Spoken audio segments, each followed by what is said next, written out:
யாருக்கிட்ட கேட்டாலும் வாழ்க்கையை பற்றி ஒரு பாசிட்டிவான ஒரு பதிலே வரல. ஒருத்தர்கிட்ட கேட்டேன், என்ன வாழ்க்கை எப்படி போகுது அப்படின்னு. அது என்னம்மா வாழையில் ஊற்றின ரசம் மாதிரி எந்த பக்கம் போகுதுன்னே தெரியாமல் போய்கிட்டு இருக்கு. சரி, இப்படி கேட்டால் இப்படி பதில் சொல்கிறாருன்னு இன்னொருத்தர்கிட்ட கேட்டேன், என்ன வாழ்க்கை எப்படி ஓடுது அப்படின்னு.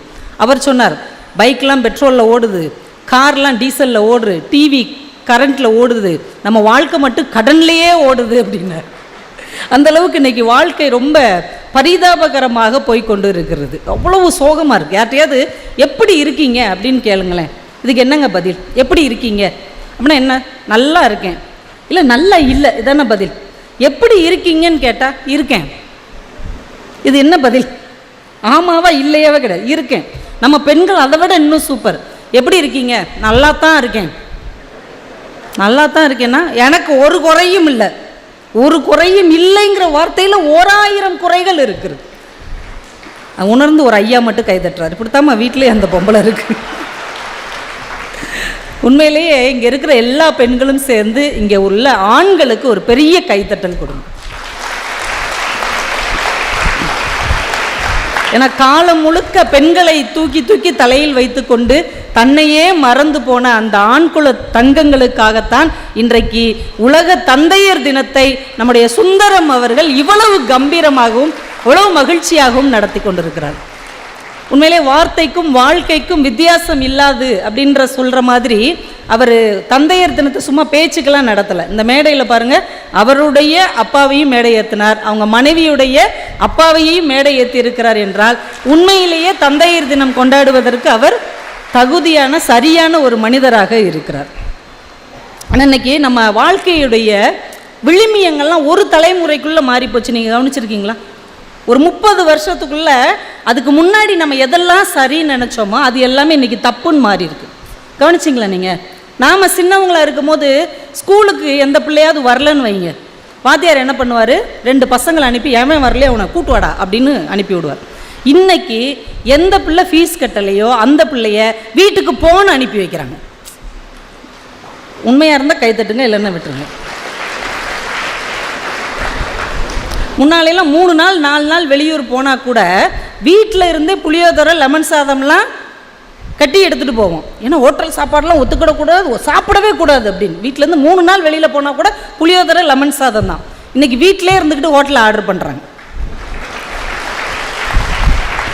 மாறிடுச்சா? 30 வருஷத்துக்கு முன்னாடி சிசேரியன்னா என்னது கத்தி போட்டாங்களா அப்படிம்பாங்க. இப்போ குழந்தை நார்மலாக சிசேரியனா அப்படின்னு கேட்டால் நார்மலாகவே சிசேரியன் தான் இல்லையா? கைவீசி நடந்த காலமெல்லாம் இன்றைக்கு காணாமல் போய்விட்டது. எல்லோரும் கைபேசியோடு நடக்கிற காலமாக இன்றைய காலம் மாறிவிட்டது. அன்னைக்கெல்லாம் கடிகாரங்கள் குறையா இருக்கும் தெரியுமா? வாட்ச் வாங்குறது, வீட்டில் ஒரு கடிகாரம் வாங்குறதெல்லாம் பெரிய அதிசயமாக இருக்கும். கடிகாரம் அன்னைக்கு குறைவாக இருந்தது, ஆனால் எல்லோருக்கும் நேரம் அதிகமாக இருந்தது.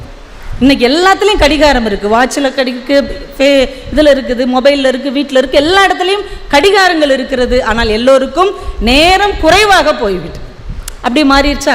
சரியாக இருந்தால் கைத்தட்டலாம், இல்லைன்னா விட்டுறலாம். ஈபிக்கு போய் என்ன பில் கட்டணும் அப்படின்னு சொன்னால் கரண்ட்டில் அப்புறமா வாங்குறாரு.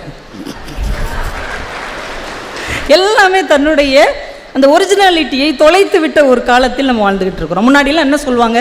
எல்லாத்தையும் கடவுள் பார்த்துக்கிட்டு தான் இருக்கான், எல்லாத்தையும் கடவுள் பார்த்துக்கிட்டு தான் இருக்கான் அப்படிம்பாங்க. இப்போ சொல்கிறாங்க எல்லாத்தையும் சிசிடிவி பார்த்துக்கிட்டு தான் இருக்குது. இன்னைக்கு எல்லாமே மாறிடுச்சு. இக்கரைக்கு அக்கறை பச்சை அப்படின்ற ஒரு வாழ்க்கை மாறிடுச்சு. ஒரு டீ கடைக்காரர் பயங்கரமான சேல்ஸ் விற்கும். இந்த கடையில் எந்நேரமும் கூட்டம் அழும் போதும் அப்படி ஒரு கடையில் இருக்கிறார். சாயந்தரம் 4 மணிக்கு சரியான தலைவலி. கடையில் இருக்கிறவர்கிட்ட சொல்கிறார், இருடா நான் பக்கத்து தெருவில் இருக்கிற மெடிக்கல் ஸ்டோரில் போய் ஒரு மாத்திரை வாங்கி போட்டு வர்றேன், ரொம்ப தலைவலிக்கு அப்படின்னு சொல்லி போயிருக்கிறார். போனால் அந்த கடைக்காரர் இல்லை, அங்கே வேலை பார்க்குற பொண்ணு இருந்திருக்கு. எங்கம்மா அவங்க ஓனரை காணும் அப்படின்னு. ரொம்ப தலைவலியாக இருக்குன்னு உங்கள் கடைக்கு தான் போயிருக்கு. டீ கடைக்காரர் தலைவலிக்குன்னு மெடிக்கல் ஸ்டோருக்கு வந்திருக்காரு, மெடிக்கல் ஸ்டோருக்கார தலைவலிக்குன்னு டீ கடைக்கு போயிருக்கிறார். நம்ம வாழ்க்கையே இன்றைக்கி இப்படி தான் இருக்குது. அவங்க நல்லா இருக்காங்கன்னு நினச்சி நம்ம நல்லா இல்லாமல் போயிடுறோம். நம்ம நல்லா இருக்கோம்னு நினச்சி அவங்க நல்லா இல்லாமல் போயிடுறாங்க. இப்போ டாக்டர்கிட்ட போயே கேட்குறாங்க, டாக்டர் எனக்கு ரொம்ப பெரிய பிரச்சனை, என்னையை தவிர எல்லாரும் சந்தோஷமாக இருக்க மாதிரியே தெரியுது. இப்போ இன்றைக்கி நம்ம வாழ்க்கை எப்படி மாறிடுச்சு பார்த்தீங்களா? அப்படியே வாழ்க்கை அப்படியே குறுகி ஒரு சின்ன வட்டத்திற்குள் உழல பழகி கொண்டது. அவ்வளவு மோசமாக இன்றைக்கி நம்ம வாழ்க்கை அவ்வளவு இறுகிடுச்சு. யூகேஜி பையன் ஸ்கூலுக்கு போன முதல் நாளே வீட்டுக்கு வந்து சொல்கிறான், ரொம்ப ஸ்ட்ரெஸ்ஸாக இருக்குது எனக்கு. யூகேஜி பையன் ஃபஸ்ட்டு நாள் ரொம்ப ஸ்ட்ரெஸ்ஸாக இருக்குது, நான் படிப்பை நிப்பாட்டிட்டு வேலைக்கு போகலான்னு நினைக்கிறேன். அம்மா கேட்குது, ஏண்டா யூகேஜி படித்தா உனக்கு யாரா வேலை தருவா, நான் எல்கேஜி பிள்ளைங்களுக்கெல்லாம் டியூஷன் எடுக்கலான்னு இருக்கேன். எவ்வளோ காலம் மாறிடுச்சு பாருங்க. முன்னாடிலாம் சொல்லுவாங்க, நீ எவ்வளவு பாதிக்கப்பட்டாலும் உண்மையாக இருக்கணும், நேர்மையாக இருக்கணும், நியாயம் தவறாமல் இருக்கணும், இப்படி தானே சொல்லுவாங்க. ஆனால் இப்போ என்ன சொல்கிறாங்க, யாருக்கு என்ன நடந்தாலும் சரி நியாய தர்மம் எல்லாத்தையும் குப்பையில் போட்டுட்டு நீ நல்லா இருந்தால் போதும் என்கின்ற ஒரு வாழ்க்கையாக நம்முடைய வாழ்க்கை இன்றைக்கு மாறிவிடும். ஒரு காலத்தில் சொல்லிக் கொடுக்கப்பட்ட நேர்மை, ஒழுக்கம், விழுமியம் எல்லாமே ஒரு தலைமுறைக்குள்ளே தலைகீழாக போயிடுச்சு. யாரை ஏமாத்தல. இது கொஞ்சம் எக்கோ அடிக்காமல் வைக்கலாமா? எக்கோ அடிக்காமல் விட்டது தெளிவாக கேட்குதில்ல ஓரளவு. ஐயா இதில் ஏதோ பிரச்சனை இருக்குது அப்படின்னு அவர் சொல்கிறார். அதை கொஞ்சம் இன்னைக்கு யாரை வேணால் ஏமாற்றி யார் வேணால் நல்லா வாழலாம், அது சரிதான் அப்படின்னு ஒரு மனநிலைக்கு எல்லாருமே வந்துட்டோம். ஒருத்தர் என்ன பண்ணியிருக்காரு, ஒரு குளத்து கரையில் நின்று முகம் பார்க்குற கண்ணாடி இருக்கு இல்லையா, அதை இப்படியே காமிச்சிட்டே நின்றுருக்கார். அதை ஒருத்தர் பார்த்துட்டு என்ன பண்ணிகிட்ருக்க அப்படின்ட்டுருக்காரு. நூதனமான முறையில் நான் மீன் பிடிச்சிக்கிட்டு இருக்கிறேன் அப்படின்றார் இவர். நூதனமான முறையில் மீன் பிடிக்கிறியா? ஆமாம், இதன் மூலமாக எனக்கு தினமும் 7,000 ரூபாயிலேருந்து 10,000 ரூபாய் வரைக்கும் கிடைக்குது. ஏன் அப்பா எனக்கு சொல்லிக் கொடு அப்படின்ட்டுருக்கார். அதை எப்படி ஓசியாக சொல்லித்தர முடியும்? 1000 ரூபாய் கூட சொல்லித்தார். உடனே இவர் ஒரு நாளைக்கு 7,000 ரூபாய் 8,000 ரூபாய் கிடைக்குதுன்னா 1000 ரூபாய் கொடுக்குறதுல தப்பு இல்லைன்னு படக்குன்னு 1000 ரூபாய் எடுத்து கொடுத்துட்டார். வாங்கி வச்சுட்டு சொல்கிறார், இந்த கண்ணாடி இருக்கு இல்லையா, இது அப்படியே குளத்தில் காமிச்சிட்டே இருக்கணும். சூரிய ஒளி இந்த கண்ணாடியில் பட்டு குளத்தில் படு. அந்த குளத்தில் பட்டவுடனே மீனெல்லாம் அப்படியே கிருகிருன்னு ஆகி நிற்கும். அப்போ ஒவ்வொரு மீனாக பிடிச்சி நம்ம கூடையில் போட்டுடணும். ஒரு பார்த்து என்னை பார்த்தா பைத்தியம் மாதிரியா இருக்குது, இன்னும் என்னை நீ பைத்தியன்னு நினச்சிட்ருக்கல்ல, இப்படி அப்புறம் ஒரு நாளைக்கு 6,000 7,000 ரூபாய்க்கு சம்பாதிக்க முடியும், இன்றைக்கி நீ எத்தனை மீன் பிடிச்ச சொல்லு அப்படின்னார். இவன் சொன்னான், உன்னையோடு சேர்ந்து 8 மீன். ஒரு இத்தனை நாள் மீன் பிடிக்கலை, ஆளை பிடிச்சிக்கிட்டு இருக்கிற. இன்றைக்கி வாழ்க்கை எப்படி ஆயிடுச்சு, யாரை வேணாலும் ஏமாற்றி நாம் சம்பாதிச்சு நல்லா இருந்தால் இந்த சமூகம் ஏற்றுக்கொள்ளும் என்கின்ற மனநிலைக்கு நாம் வாழ்ந்துட்டோம். நம்ம முன்னாடி என்ன சொல்லுவோம் தெரியுமா, நீ தப்பு செஞ்சால் சாமி கண்ணை குத்திரும், நீ ஏமாத்துனேன்னா சாமி கண்ணை குத்திரும், அப்படி தானே சொல்லுவோம். இன்றைக்கி சாமியவே ஏமாத்துறாங்கங்க. ஒருத்தர் சென்னையிலேருந்து நைட்டு ஆம்னி பஸ்ஸில் ஏறி இருக்கார், ட்ராவல்ஸில் பழனிக்கு புக் பண்ணி, எல்லாம் ஃபுல்லாகிடுச்சு. அவர் சொல்கிறார், ஃபுல்லாகிடுச்சுங்க, திருச்சி பக்கம் ஒரு 2 பேர் இறங்குவாங்க, அப்போ வேணால் இடம் தர்றேன், அதெல்லாம் பரவாயில்லைங்க அப்படின்னு இவர் ஏறிட்டு அங்கிட்டு இங்கிட்டுமா நடந்துகிட்டே இருந்திருக்கிறார். விழுப்புரத்துக்கிட்ட எல்லோரும் டீ குடிக்க இறங்கியிருக்கிறாங்க, அப்பையும் இவர் பாட்டு நடந்துகிட்டே இருந்திருக்கிறார். திருச்சி வந்திருக்கு, அப்பையும் நடந்துகிட்டே இருக்கிறார். உன் வேலையை பாருப்பா அப்படின்ட்டார் கண்டக்டர்கிட்ட.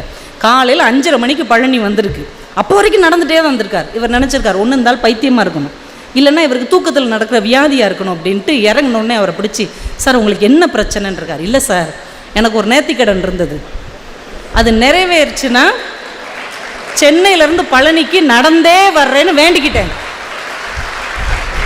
அதைத்தான் நிறைவேற்றினேன் இருக்கார். சென்னையிலேருந்து பழனிக்கு நடந்தானே வந்தார், என்ன பஸ்ஸுக்குள்ளே நடந்து வந்தார். தப்பு செஞ்சால் சாமி கண்ணை குத்துங்கிற காலம் போய் சாமியவே ஏமாற்றி தப்பு செய்கிற அளவுக்கு இன்றைக்கு மனிதர்கள் மாறி இருக்கிறார்கள் என்றால் இன்றைக்கு நம்ம வாழ்க்கை முறை எங்கேயோ போயிடுச்சு. ஆனாலும் இந்த வாழ்க்கை முறையிலும் நாம் ஏதோ ஒரு சிறப்பான வட்டத்தில் இருக்கிறோம், நம்ம இன்னும் ஒரு அன்போடு இருக்கிறோம், நம்ம சகிப்புத்தன்மையோடு இருக்கிறோம், சக மனிதர்கள் மீதான அக்கறை குறையாமல் இருக்கிறோம் என்றால் அதற்கு ஒரே ஒரு காரணம்தான், அது நம்முடைய உறவுகள். இன்னும் நம்ம வாழ்கிற வாழ்க்கைக்கு ஒரு அர்த்தம் இருக்கிறது என்றால் நம்மை சுற்றி இருக்கிற அன்பான உறவுகள் தான் இந்த வாழ்க்கைக்கு அர்த்தம் சேர்த்து கொண்டிருக்கிறார்கள். இந்த குடும்பங்கிற ஒரு பற்றுக்கோடு மட்டும் இல்லைன்னு வைங்க, பல பேர் காணாமல் போயிருப்பாங்க, பல பேர் பரதேசம் போயிருப்பாங்க, பல பேர் பைத்தியமாக போயிருப்பாங்க. இந்த குடும்பம் என்கின்ற ஒற்றை கோட்டில் நடந்து கொண்டுதான் இன்றைக்கும் இந்த உலகம் கொஞ்சமாவது மனித நேயத்தோடு நடந்து கொண்டிருக்கிறது என்றால் அதுதான் யதார்த்தமான உண்மை. கவிஞர் இசை அப்படின்னு ஒரு கவிஞர் இருக்கிறாரு, கோயம்புத்தூர்கார். அவர் இந்த உறவு பற்றி ஒரு சின்ன கவிதை எழுதியிருந்தார். இதை கொஞ்சம் உற்று கவனிங்க, அப்போ தான் புரியும். ஒரு தற்கொலைக்கு ஒருத்தன் ரெடி ஆகுறான், என்ன வாழ்க்கை அப்படின்னு எல்லாத்தையும் வெறுத்து போய் தற்கொலை பண்ணலாம் அப்படின்னு முடிவு பண்ணிடுறான். இந்த தற்கொலை பண்ணணும்னு நினைக்கிறவங்க கொஞ்சம் பித்து நிலைக்கு ஆளாயிருவாங்க. அந்த பித்து நிலைக்கு ஆளாகி என்னென்னமோ செய்வாங்க. அப்படி செய்யும்போது அவர் என்ன பண்ணுறாருங்கிறத அவர் கவிதை எழுதியிருக்கிறார். தற்கொலைக்கு தயாராகுபவன் பித்து நிலையில் என்னென்னவோ செய்கிறான், அவன் கையில் குடும்ப படம் ஒன்று கிடைக்கிறது. ஃபேமிலி ஃபோட்டோ ஒன்று அவன் கடையில் கிடைக்குது. அதிலிருந்து தன் உருவை தனியே பிரித்தெடுக்கும் முயற்சியில் கத்தரிக்க துவங்குகிறான். நானே வாழ்க்கையை வெறுத்துட்டேன், நீங்களாம் என்னத்துக்கு அப்படின்ட்டு அவர் உருவத்தை மட்டும் ஒரு கத்தரிக்கோள் எடுத்து நுட்பமாக கத்தரிக்கிறார். எவ்வளவு நுட்பமாக செயல்பட்டும் கை கோர்த்திருக்கிற தங்கையின் சுண்டு விரல் நுனி கூடவே வருவேன் என்கிறது. புரியுதா உங்களுக்கு? குடும்ப ஃபோட்டோ, இவங்க தங்கச்சி கையை பிடிச்சிட்டு நிற்கிறா, இவர் தன்னை மட்டும் கட் பண்ணணும்னு எவ்வளவோ ட்ரை பண்ணுறாரு. ஆனால் எவ்வளவு நுட்பமாக கட் பண்ணாலும் அவர் கையை பிடித்து கொண்டிருக்கிற தங்கையின் சுண்டு விரல் நுனி கூடவே வருவேன் என்கிறது. அதுதாங்க உறவு. நாம் தற்கொலை செய்துவிட்டு இந்த உலகத்தை விட்டே காணாமல் போக வேண்டும் என்று நினைத்தாலும் கூட நம் நேசத்திற்கு உரிய உறவுகள் நம் கண் முன்னால் தெரிந்துவிட்டால் இந்த உலகம் அர்த்தமானதாக மாறிவிடும் என்பதற்கான அடையாளம் தான் இந்த கவி. அதனால தான் இன்னைக்கு பல பேர் இந்த வாழ்க்கையில் உயிர் வாழ்ந்து கொண்டிருக்கிறார்கள். என்னை நம்பி ஒரு பிள்ளை இருக்குது, என்னை நம்பி ஒரு மனைவி இருக்கிறார், என்னை நம்பி என் தம்பி தங்கைகள் இருக்கிறார்கள் என்கின்ற எண்ணம் தான் நம்மை வாழ்க்கையில் இன்னும் உயிர்ப்பித்து கொண்டு இருக்கிறது. உங்களுக்கு ஒன்று சொல்லட்டா, இந்த தப்பு செஞ்சவங்களெல்லாம் ஜெயிலில் தூக்கி போடுறாங்கல்ல, ஜெயிலில் தானே தூக்கி போடுறாங்க, அப்படிலாம் போட மாட்டாங்கங்க, வேறு என்னென்னமோ நடக்குதுன்னு நீங்கள் நினைக்கலாம். ஆனால் தப்பு செஞ்சால் ஜெயிலில் போடுவாங்க. இதுதான் நியதி. சரியா? ஏன் ஜெயிலில் போடுறாங்க? அது தண்டனை, அப்படி தானே? தப்பு செஞ்சவங்களுக்கு, குற்றம் செஞ்சவங்களுக்கு தண்டனை என்ன? சிறை வாழ்க்கை. சிறை வாழ்க்கையில் என்னங்க தண்டனை? அங்கேயும் 3 வேளை சாப்பாடு கொடுப்பாங்க. சில ஜெயிலில் நம்ம வீட்டை விட நல்லாவே கொடுப்பாங்க. அங்கேயும் அவங்களுக்கு ட்ரெஸ்ஸு கொடுப்பாங்க, சோப்பு ப்ரஷ்ஷு எல்லாமே கொடுப்பாங்க, வேலையும் கொடுத்து சம்பளமும் கொடுப்பாங்க. வீட்டில் இருந்தால் என்னென்ன கிடைக்குமோ அது எல்லாமே ஜெயிலே அவங்களுக்கு கிடைக்கும். இதுக்கு பேர் எப்படி தண்டனை ஆகும்? ஆனால் அதை ஏன் தண்டனைன்னு சொல்கிறாங்க தெரியுமா? சிறைச்சாலையில் எல்லாமே கிடைக்கும், ஆனால் தன் குடும்பத்தின் உறவுகளை அவர்கள் பார்க்க முடியாது, உறவுகளோடு பேச முடியாது. அதுதான் தண்டனை. உண்மையான தண்டனைங்கிறது எது? நம்ம சொந்த பந்தத்தை பார்க்க முடியாததும் அவர்களோடு மனசு விட்டு 4 வார்த்தை பேச முடியாததும் தான் உண்மையான சிறை தண்டனை என்று இந்த உலகம் வகுத்து வைத்திருக்கிறது. உண்மையிலேயே அப்பா, பணக்கார அப்பா அப்படிங்கிறதுக்கும் ஏழை அப்பாங்கிறதுக்கும் ஒரு வித்தியாசம் இருக்குது. 2 சின்ன குழந்தைங்க விளையாடிட்டு இருக்கிறாங்க. ஒரு குழந்தையோட அப்பா ஃபாரினில் இருக்கிறார், நிறைய பொருட்கள் அனுப்பி வச்சிருக்கிறாரு. இன்னொரு குழந்தையோட அப்பா ரொம்ப ஏழை, அந்த பிள்ளைகிட்ட ஒரு பொருள் இல்லை. இந்த பணக்கார பாப்பா சொல்லுது, எங்கள் அப்பா கொடுத்த ஐஃபோன் என்கிட்ட இருக்குதே, எங்கள் அப்பா அனுப்பி வச்ச ரிமோட் கார் என்கிட்ட இருக்குதே, எங்கள் அப்பா அனுப்பின ட்ரோன் என்கிட்ட இருக்குதே, எங்கள் அப்பா அனுப்பின ஹெலிகாப்டர் என்கிட்ட இருக்குதே இப்படின்னே சொல்லியிருக்கு. இந்த பாப்பா அவ்வளோத்தையும் கேட்டுட்டு சொல்லியிருக்காரு, என்கிட்ட எங்கள் அப்பாவே இருக்கிறாரே. நம்ம பல பேர் நினச்சிட்டு இருக்கிறோம், அப்பா சேர்த்து வைக்கிற பணம், அப்பா சேர்த்து வைக்கிற வீடு, நிலம், நகை, நட்டு இதெல்லாம் தான் சொத்துன்னு. இல்லை என் இனிய பெரியோர்களே, உண்மையான சொத்து என்ன தெரியுமா?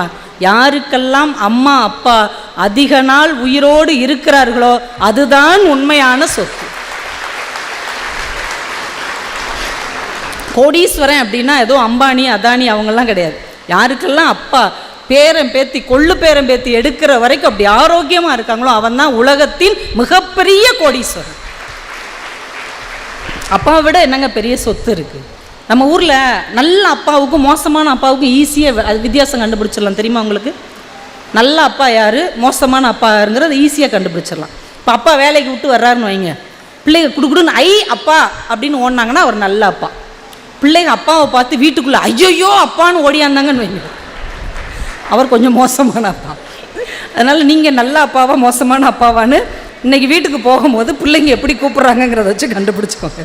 ஆனால் அப்பா அப்படிங்கிறவரை நம்ம சாதாரணமாக எடை போட முடியாது. நம்ம எவ்வளோ கேலி பண்ணாலும் கிண்டல் பண்ணாலும் நம்ம கூடவே சேர்ந்து மெல்லிசாக சிரித்து கொண்டிருக்கிற ஒரு புன்னகைக்கு சொந்தக்காரர் தான் நம்முடைய அப்பா. நமக்கு எப்பயுமே அம்மாவுடைய அன்பு தெரியும், ஆனால் அப்பாவுடைய தியாகம் தெரியவே தெரியாது. நமக்கு எப்பயுமே அம்மாவுடைய கண்ணீர் தெரியும், ஆனால் அப்பாவின் வியர்வை தெரியவே தெரியாது. அம்மா கொடுக்குற முத்தத்தை நம்மால் உணர முடியும், ஆனால் அப்பா பட்ட காயத்தை நம்மால் உணரவே முடியாது.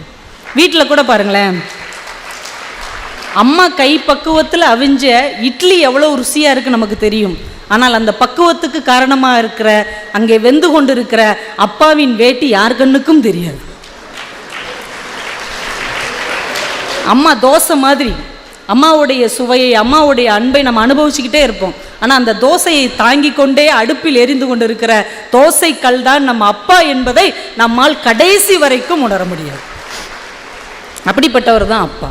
அவருடைய உணர்வுகளை வெளிக்காட்டவே மாட்டார். நீங்கள் வாய்ப்பு இருந்தால் யூடியூப்பில் காட்ஃபாதர் அப்படின்னு ஒரு படம், ஒரு 4 நிமிஷம் தான் ஓடும். காட்ஃபாதர், நடிகர் ரமேஷ் கண்ணான்னு ஒருத்தர் இருக்கிறார் தெரியுமா? இந்த ஃப்ரெண்ட்ஸ் படத்தில் 3 நண்பர்களில் ஒருத்தர் இருப்பார், விஜய், சூர்யா, ரமேஷ் கண்ணா. அவர் பையன் எடுத்த படம் அது. 4 நிமிஷம் தான் ஓடும். நீங்கள் வாய்ப்பு இருந்தால் பாருங்கள், காட்ஃபாதர். அந்த படம் தொடங்கும், ஒரு ஸ்விஃப்ட் காரில் ஒரு 60 வயசு அப்பா உட்காந்துருப்பார், 30 வயசு பையன் அந்த காரை ஓட்டிகிட்டு வருவார். அந்த கார் நேராக எங்கே போய் நிற்கும்னா, இந்த ஒரு கிறிஸ்டியன் மிஷனரி நடத்துகிற முதியோர் இல்லம், அனாதை இல்லம், ஸ்கூலு இதெல்லாம் நடத்துகிற ஒரு கிறிஸ்டியன் மிஷனரிக்கு முன்னாடி வந்து நிற்கும். 2 பேரும் இறங்கி உள்ளே போவாங்க, அந்த முதியோர் இல்லத்துக்குள்ளே போவாங்க. அந்த பொண்ணு யாரை சார் சேர்க்கணும்? எங்கள் அப்பாவை தாங்க முதியோர் இல்லத்தில் சேர்க்கணும், உட்காருங்க அப்படின்னு ஃபார்ம்லாம் ஃபில் பண்ணி, அப்பா வெஜிடேரியனா, அப்பா ரூமுக்கு ஏசி வேணுமா, டிவி வேணுமா, எல்லாம் டீட்டெயில் கேட்டு பணம் வாங்கிக்கிடுவாங்க. 2 பேரும் வெளியில் வருவாங்க. வந்த உடனே அந்த மிஷனரியை நடத்துகிற ஃபாதர் வருவார். வந்து ஹாய் சார் அப்படின்னோடனே அவங்க அப்பா நின்று பேசிகிட்டு இருப்பார். பையன் நான் போய் லக்கேஜ் எடுத்துகிட்டு வரேன்ப்பான்னு காரில் இருந்து லக்கேஜை எடுத்துகிட்டு உள்ளே வருவான். வந்த உடனே குர்றா என் லக்கேஜ் இனிமேல் நான் தானே தூக்கணுன்ட்டு அப்பா உள்ளே போயிடுவார். இப்போ அந்த ஃபாதர்கிட்ட அந்த மகன் கேட்பான், ஏன் ஃபாதர், எங்கள் அப்பா உங்களுக்கு முன்னமே தெரியுமா? சிரித்து சிரித்து பேசிகிட்டு இருந்தீங்க, ஏற்கனவே எங்கள் அப்பா உங்களுக்கு அறிமுகமானவரா, ஏற்கனவே பார்த்துருக்கீங்களா, பழகிருக்கீங்களான்னு கேட்பான். அந்த ஃபாதர் சொல்லுவார், ஆமாப்பா உங்கள் அப்பா ஒரே ஒரு தடவை பார்த்துருக்கேன். எப்போ? ஒரு 30 வருஷத்துக்கு முன்னாடி அவருக்கு குழந்தையே இல்லைன்னு சொல்லி எங்கள் அநாத ஆசிரமத்துக்கு வந்து ஒரு ஆம்பளை பையனை தத்தெடுத்துட்டு போனார். அதுக்கப்புறம் உங்கள் அப்பாவை இன்னைக்கு தான் பார்க்குறேன். இதாங்க அப்பா. தத்தெடுத்த பிள்ளை அவன் என்பதையே அவனுக்கே தெரியாமல் அத்தனை வருடம் வளர்த்து தன் சொத்துக்களையெல்லாம் ஒப்படைத்திருக்கிறார். ஆனால் அவரையே கொண்டு வந்து எந்த அநாதை இல்லத்திலிருந்து அவன் எடுக்கப்பட்டானோ அங்கேயே அந்த தகப்பனை திரும்ப கொண்டு வந்து சேர்ப்பது தான் பிள்ளைகளுடைய குணம். அதனால தான் பெத்த மனம் பித்து, பிள்ளை மனம் கல்லு என்று நம்முடைய பெரியவர்கள் சொல்லி இருக்கிறார்கள். நான் அப்பாவுடைய பேர் கூட நம்ம மனசுக்குள்ள அப்படி ஒரு ஆழமான இடத்தை பதிவு செய்திருக்கும். நீங்கள் தமிழ் இலக்கியத்தில் ஆசா ஞானசம்பந்தன் அப்படின்னு ஒரு மிகப்பெரிய அறிஞர் இருந்தார். நம்ம சுகி ஐயாவுக்கு நல்லா தெரியும். பெரிய இலக்கியவாதி, கம்பனில் பெரிய பேர் ஆழம் கண்டவர் ஆசா ஞானசம்பந்தன். அவர் ரொம்ப பெரியவருங்கிறதுனால எல்லாரையும் வாடா போடா பேரை சொல்லி தான் உரிமையாக பேசுவார் எல்லாரையுமே. ஆனால் ஏவிஎம் சரவணன் அவர்கள் அவங்க ஆஃபீஸ்க்கு ஒரு தடவை வரும்போது இவர் எந்திரிச்சு நின்று என்னப்பா எப்படி இருக்கீங்க அப்படி இப்படின்னு பேசி அனுப்பியிருக்கிறார். கூட இருந்தவங்களுக்குலாம் ஆச்சரியம், என்னங்க பெரியவங்களெல்லாம் நீங்கள் வாடா போடான்னு பேசுவீங்க, பேரை சொல்லி கூப்பிடுவீங்க, இவர் எவ்வளோ சின்னவர், நீங்கள் வாங்க போங்கன்னு எந்திரிச்சு நின்று பேசுவீங்க. இல்லை அவர் பேர் சரவணன், எங்கள் அப்பா பேர் சரவணன், எங்கள் அப்பா பேர் வச்சிருக்கிற யாராக இருந்தாலும் என் மரியாதைக்கு உரியவர். அதாங்க அப்பா. அப்பா இல்லாட்டி கூட அப்பாவின் பேரில் யார் ஒருவர் இருந்தாலும் கூட நமக்கு ஒரு தைரியத்தையும் மன உறுதியையும் தருவார். அதைத்தான் நான் அந்த ஸ்பீச்சில் நான் பேசியிருந்தேன். அப்பாங்கிற ஸ்பீச்சில் அலெக்சாண்டர், மாவீரன் அலெக்சாண்டர் பாரசீகத்தின் மேலே படையெடுத்து போகிறார். அந்த டேரியஸ் அப்படிங்கிற மன்னன் எல்லாத்தையும் போட்டுட்டு தப்பிச்சு ஓடிடுறான். இவங்க எல்லாரும் அங்கே டேரா போட்டுருக்குறாங்க, என்னைக்காவது அவன் வருவான்ல அவனை வெல்ல வேண்டும் என்று கூண்டோடு காத்துட்ருக்குறாங்க. அந்த நேரத்தில் அலெக்சாண்டருக்கு ஒரு பயங்கரமான காய்ச்சல். அவர் கூட போன எந்த வைத்தியராலையும் அது சரி பண்ணவே முடியல. என்னென்னமோ வைத்தியம் பண்ணி பார்க்குறாங்க, சரி பண்ண முடியல. இப்போ அந்த எதிரி நாட்டில் இருக்கிற அரண்மனை வைத்தியர் வர்றார். ஐயா நான் வேணால் உங்கள் நோய்க்கு வைத்தியம் பார்க்கட்டுமா, நீங்கள் நாளுக்கு நாள் ரொம்ப நலிந்து கொண்டே போகிறீர்கள். அப்படியா, உங்கள் பேர் என்ன அப்படின்றார். என் பேர் பிலிப் அப்படின்றார். சரி ரெடி பண்ணுங்கள், மருந்து ரெடி பண்ணுங்கள் அப்படின்றார். இவர் மருந்து ரெடி பண்ணி ஒரு டம்ளரில் ஊற்றி கொடுக்குறார். இவர் குடிக்க போகிற நேரம் இவர் அமைச்சர்கிட்ட இருந்து ஒரு கடிதம் ஒற்றன் கொண்டு வர்றான் குதிரையில். அரசே இந்த கடிதத்தை படிங்க அப்படின்னு. இவர் வாங்கி படித்து பார்த்துட்டு அந்த கடிதத்தை இந்த டாக்டர் கையில் கொடுத்துட்டு மருந்தை குடிச்சிட்றார். இந்த டாக்டர் அதை படித்து பார்க்குறார். அதில் அமைச்சர், அலெக்சாண்டருடைய அமைச்சர் எழுதியிருக்கிறார், அரசே எதிரி நாட்டு வைத்தியனை நம்ப வேண்டாம், அவன் கொடுக்குற மருந்து எதுவாக இருந்தாலும் சாப்பிட வேண்டாம், ஒருவேளை உங்களுக்கு அவன் விஷம் கலந்திருக்க கூடும். உடனே இந்த டாக்டர் சொல்கிறார், ஐயோ நான் உங்களுக்கு விஷம்லாம் கலக்கல, மருந்து தான். ஏன் பதட்டப்படுறீங்க, நான் உங்கள் மேலே சந்தேகப்பட்டேன்னா, கடிதத்தை உங்ககிட்ட கொடுத்துட்டு நான் தான் மருந்தை குடிச்சிட்டேன்ல, நீங்கள் என்னை சந்தேகப்படலை, உங்கள் அமைச்சர் சொல்லி நீங்கள் என்னை சந்தேகப்படலை. இப்போ சிரிச்சுக்கிட்டே சொன்னார். வந்தவுடனே உங்கள் பேர் என்னன்னு கேட்டேன்ல, பிலிப் அப்படின்னு சொன்னீங்க, என்னுடைய அப்பாவின் பெயர் பிலிப், என் தகப்பன் பெயர் வைத்திருக்கிற ஒருவன் கூட எனக்கு துரோகம் செய்ய மாட்டான் என்கின்ற நம்பிக்கை எனக்கு இருக்கிறது அப்படின்னு சொன்னேன். அதுதாங்க அப்பா. நான் இந்த இடத்தில் ஒன்று நான் சொல்ல ஆசைப்படுகிறேன். இந்த அப்பா அப்படின்னு நீங்கள் இன்றைக்கி பேச சொன்னதுக்கும் கடந்த 5 வருடங்களாக உலகமெல்லாம் இருக்கிற எல்லா குடும்பங்களிலும் என்னை அப்பா பிள்ளை கவிதா ஜவஹர் என்று ஏற்றுக்கொள்வதற்கும் ஒரு முக்கியமான காரணம் எங்களுடைய சொல்வேந்தர் ஐயா திரு சுகீஷ் சிவம் அவர்கள்தான். ஏன்னா எப்பயுமே பட்டிமன்றங்களில் ஆண்களா பெண்களானா ஆண்களுக்கு ஆண்கள் தான், பெண்களுக்கு பெண்கள் தான் பேச வைப்பாங்க. கணவனா மனைவியானா கணவனுக்கு ஆண்கள் தான் பேசுவாங்க, மனைவிக்கு பெண்கள் தான் பேசுவாங்க. மகனா மகளானா மகனுக்கு ஆண்கள், மகளுக்கு பெண்கள். அதே மாதிரி தான் அன்றைக்கி ஒரு தொலைக்காட்சி பட்டிமன்றத்தில் பிள்ளைகளின் வளர்ச்சிக்கு முக்கியத்துவம் தாயா தந்தையா அப்படின்ற பட்டிமன்றத்தில் வழக்கம் போல் தந்தைக்கு 3 ஆண்கள் தாய்க்கு 3 பெண்கள் தான் தேர்வு செய்யப்பட்டோம். ஆனால் ஒரு 2-3 நாள் முன்னாடி தான் சொல்வேந்தர் அவர்கள் சொன்னார், அது ஏன் அப்பாவுக்கு ஆண்களே பேசணும் அம்மாவுக்கு பெண்களே பேசணும்னு என்ன இருக்குது, அப்பாவை பற்றி மக பேசக்கூடாதா, அம்மாவை பற்றி மகன் பேசக்கூடாதா என்று அந்த அணியில் ஒருவரை இந்த பக்கமும் இந்த அணியில் ஒருவரை அந்த பக்கமும் மாற்றும்போது நான் அப்பா என்கின்ற தலைப்பில் பேசுவதற்கு நியமிக்கப்பட்டேன். அன்றைக்கு எனக்கு கிடைத்த வாய்ப்பு தான் இன்றைக்கு நான் அடைந்திருக்கிற ஒரு உயரத்துக்கு காரணம். அதுக்காக இந்த நேரத்தில் ஐயா அவர்களுக்கு என் மனமார்ந்த நன்றிகளை நான் சொல்லிக்கொள்ள கடமைப்பட்டிருக்கிறேன். ஏன்னா அப்பாக்களுடைய அன்பு அப்படிப்பட்டது. மகாராஷ்டிராவில் ஒரு அப்பா என்ன பண்ணியிருக்காரு, அவர் பையன் 24 வயசில் இறந்து போயிட்டான். அவனுடைய இறுதி அஞ்சலி வந்தவங்க எல்லாருக்குமே ஒரு பார்சல் ஒரு கிஃப்ட் கொடுத்துட்டு இருந்திருக்கிறார். நினைவு அஞ்சலிக்கு வந்தவங்களுக்கு அவரோட நண்பர் போய் கேட்டிருக்காரு, என்னடா உன் பையன் இறந்ததில் உனக்கு எதாவது பித்து பிடிச்சிருச்சா, வந்தவங்களுக்குலாம் கிஃப்ட் பார்சல் கொடுத்துட்ருக்க, இன்னும் இப்படிலாம் மடத்தனமாக பண்ணிகிட்ருக்குற, ஒரு கிஃப்ட்டை பிரித்து பாரு அப்படின்றார். கிஃப்ட்டை பிரித்து பார்த்தா உள்ள ஹெல்மெட் இருந்திருக்கு. அப்பா சொல்லியிருக்காரு, அன்றைக்கி அவசரமாக கிளம்புனான்டா, நான் சொன்னேன், டே ஹெல்மெட்டை போட்டு போடா தம்பி, ஹெல்மெட்டை போடுன்னே, போங்கப்பா அப்படின்னு போனவன் திரும்பி வெறும் பார்சலாக தான்டா வந்தான். என் பிள்ளைக்கு நேர்ந்த நிலைமை இன்னொரு பிள்ளைக்கு நேரக்கூடாது, எனக்கு ஏற்பட்ட துயரம் இன்னொரு தந்தைக்கு ஏற்படக்கூடாதுன்னா இங்கே வந்த எல்லாருக்கும் நான் ஹெல்மெட்டு ஃப்ரீயாக கொடுத்துட்ருக்குறேன் அப்படின்னார். ஒரு தகப்பனுடைய உள்ளார்ந்த அன்பு என்பது அவ்வளவு சீக்கிரத்தில் வெளியே சொல்லக்கூடியதே கிடையவே கிடையாது. அவ்வளவு ஆச்சரியமானது. எழுத்தாளர் சுஜாதா அவருடைய கட்டுரை ஒன்றில் எழுதியிருந்தார். இப்போ 1997 ஒரு கட்டுரையில் ஒன்று எழுதுறார். சுஜாதா அவர்களுடைய, அவர் தெரியுமில்ல எழுத்தாளர் சுஜாதா, அவருடைய 2வது மகன் ஒரு ஜப்பான் பொண்ணை கல்யாணம் பண்ணிக்கிட்டார். அதை இவங்க குடும்பம் ரொம்ப பெருந்தன்மையாக ஏற்றுக்கிடுது. இதை கேள்விப்பட்டு ஒரு ஜப்பானை சேர்ந்த ஒரு இளைஞன் சுஜாதாவுக்கு ஃபோன் பண்ணுறாரு. சுத்தமான தமிழில் பேசுகிறார். ஜப்பான்கார இளைஞன், இன்னும் இவ்வளோ நல்லா தமிழ் பேசுகிறீங்க அப்படின்னு. இல்லை, நான் தஞ்சை தமிழ் யூனிவர்சிட்டியில் தமிழ் ஆராய்ச்சி படிப்பு படிக்கிறேன், ரொம்ப 5 வருஷமாக படிக்கிறதுனால எனக்கு தமிழ் நல்லா வரும். நீங்கள் உங்கள் மகன் ஒரு ஜப்பான் பொண்ணை கல்யாணம் பண்ணதை ஏற்றுக்கிட்டீங்கல்ல? ஆமாம் ஏற்றுக்கிட்டேன். அதே மாதிரி தான் தஞ்சாவூரில் நான் ஒரு வீட்டில் பேயிங் கெஸ்ட்டாக இருந்தேன். அந்த வீட்டு ஓனருடைய மகளை நான் காதலிக்கிறேன். அந்த பொண்ணு என்னை காதலிக்குது. அவங்க ரொம்ப தமிழ் குடும்பம், ரொம்ப ஜாதி பற்றெல்லாம் உள்ள குடும்பம். எப்படியாவது நீங்கள் பேசி எனக்கு அந்த பொண்ணை கல்யாணம் முடிச்சு வைக்க முடியுமா அப்படின்ட்டுருக்கார். சுஜாதாவுக்கு பக்குன்னு ஆயிடுச்சு. எங்க உங்கள் ஊர் மாதிரிலாம் எங்கள் ஊர் கிடையாது, ஏதோ நாங்கள் கொஞ்சம் எழுத்து படிப்புன்னு இருக்கிறதுனால கொஞ்சம் விசாலமான சிந்தனையினால நாங்கள் ஏற்றுக்கிட்டோம். ஆனால் பொம்பளை பிள்ளையை அவ்வளோ சீக்கிரமாக எங்கள் ஆட்கள் தரமாட்டாங்க, ரொம்ப கஷ்டம், நீங்கள் எண்ணத்தை விட்டுருங்க, நீங்கள் பாட்டுக்கு அந்த பிள்ளையை கூட்டிகிட்டு போயிடாதீங்க, பெரிய கலவரம் ஆயிரும். எப்போ 97 ரொம்ப கலவரமாயிடும், நீங்கள் அந்த எண்ணத்தையே விட்டுருங்க அப்படின்ட்டாராம். ஆனால் அதுக்கப்புறம் பொண்ணு மாப்பிள்ளையுமா இவங்க வீட்டில் கல்யாணமாகி காலில் விழுந்து ஆசீர்வாதம் வாங்கியிருக்காங்க. இது எப்படி சாத்தியமாச்சுன்னு இவர் கேட்டிருக்கார். அந்த பையன் சொல்லியிருக்கார், ஜப்பான்லேருந்து எங்கள் அப்பாவை தஞ்சாவூருக்கு கூட்டு வந்தேன், அந்த பொண்ணு வீட்டுக்கு கூட்டு போய் நடுக்கூடத்தில் உட்கார வச்சேன், என்னுடைய காதலை அவங்கள்ட்ட நான் தமிழில் சொன்னேன். எங்கள் அப்பாவுக்கு தமிழ் தெரியாது, அவங்களுக்கு ஜப்பான் மொழி தெரியாது, ஆனால் நான் சொல்லுற ஒவ்வொரு வார்த்தைக்கு பின்னாலும் எங்கள் அப்பா yes please, yes please, yes please என்று அந்த பொண்ணுடைய தகப்பானரை பார்த்து கேட்டுக்கொண்டே இருந்தார்.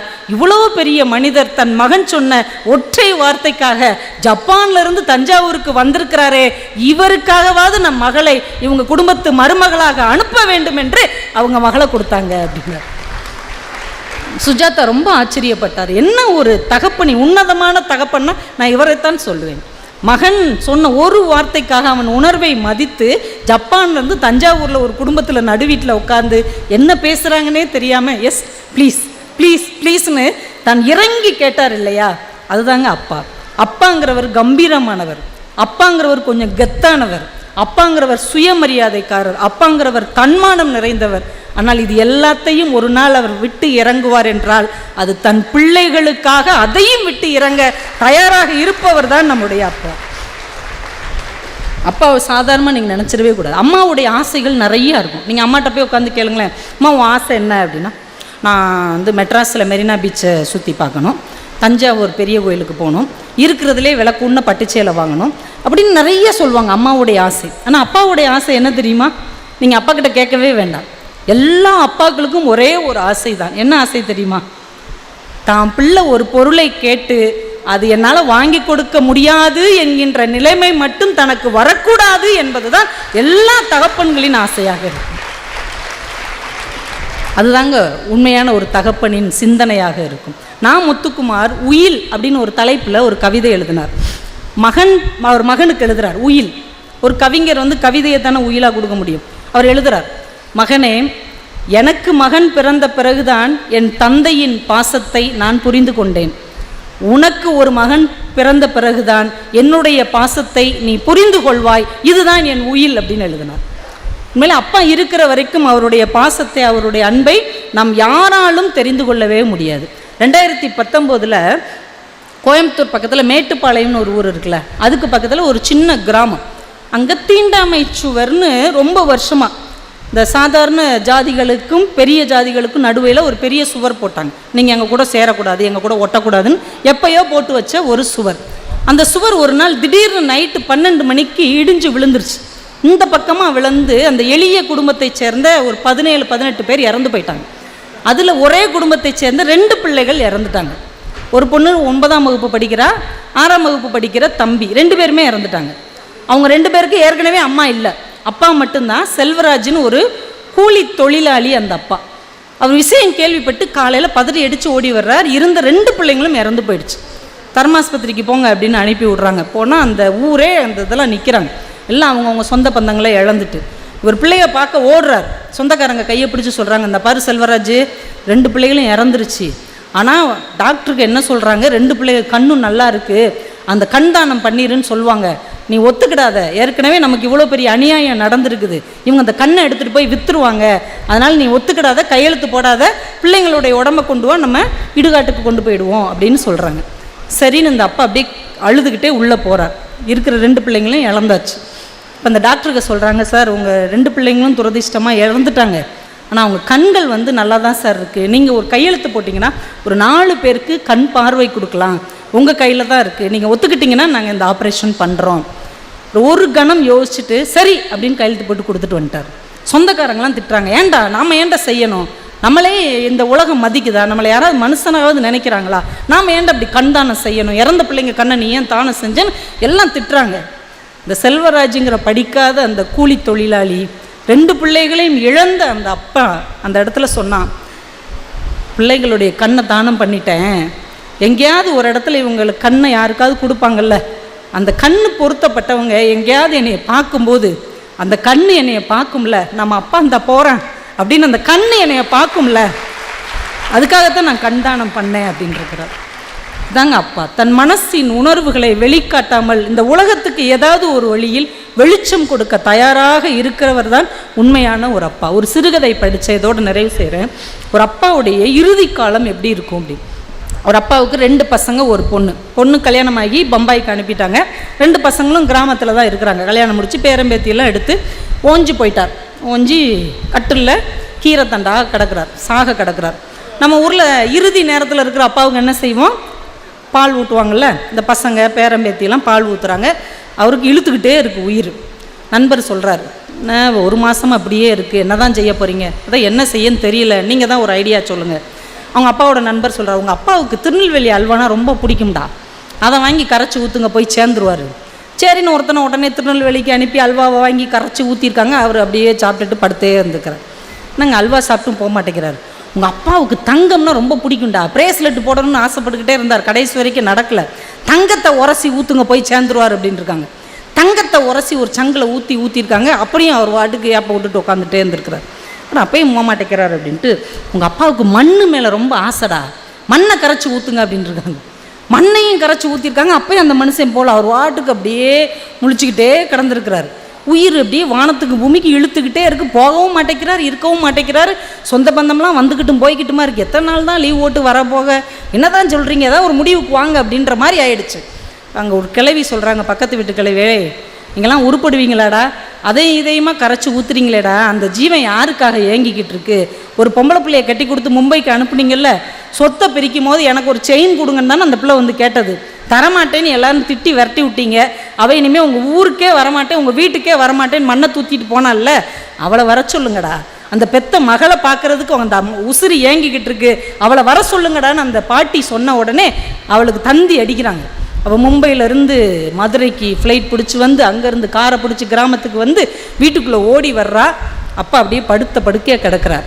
அந்த பிள்ளை அப்படியே நினச்சி பார்க்குது, ஒரு 30-40 வருஷம் முன்னாடி இந்த உடம்பு எப்படி இருக்கும், கரலா கட்ட மாதிரி அப்படி நடந்து வந்தாருன்னா அப்படியே தேர் நடந்து வர்ற மாதிரி இருக்குமே, அப்பா கையை பிடிச்சிட்டு நம்ம தொங்குவோமே, அப்படியே சுற்றி சுற்றி உட்காரும் போது தூக்கி கொஞ்சுவாரே அப்படின்னு அந்த பிள்ளையுடைய நினைவுகள் எல்லாம் அப்பாவின் பழைய காலத்தை நினைத்து கொண்டே இருக்கிறது. அப்பா கையை பிடிக்கிற அந்த பொண்ணு, அப்பா அப்படியே கண்ணு முழிச்சு மகளை பார்க்குறாரு.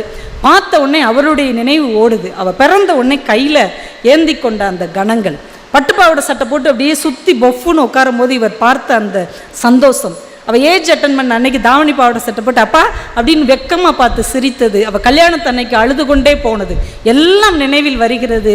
அந்த பெண் பிள்ளையுடைய கையை தன் உள்ளங்கையில் பொத்தி கொண்டு ஒரு சொட்டு கண்ணீர் விடுகிறார் அந்த அப்பா. அடுத்த கணம் அவளுடைய உயிர் ஆன்மாவிலிருந்து பிரிந்து விண்ணை நோக்கி போகிறது. இப்படி ஒரு கதை நான் படித்தேன். எந்த ஒரு அப்பாவுக்கும் கடைசி ஆசை என்னவாக இருக்கும் தெரியுமா? தான் பெற்ற பிள்ளைகள் தன் பக்கத்தில் அன்போடு நின்று தன் உள்ளங்கையை பற்றி கொண்டு உங்களுக்காக நாங்கள் இருக்கிறோம் அப்பா என்கின்ற ஒரு ஆதர்ச நம்பிக்கை மட்டும்தான் உங்கள் தகப்பன் உங்களிடமிருந்து எதிர்பார்க்கிறான் என்பதை தயவு செய்து நீங்கள் புரிந்து கொள்ள வேண்டும். என் இனிய பெரியவர்களே, நம்ம சின்ன வயசுல தேவதை கதைகள் படித்திருப்போம் இல்லையா? தேவதை கதைகள் படித்திருப்போம். ஒருவேளை அந்த தேவதை ஆணாக இருந்தால் அது நம்ம அப்பாவாகத்தான் இருக்கும். அவர் ஒரு ஆண் தேவதை.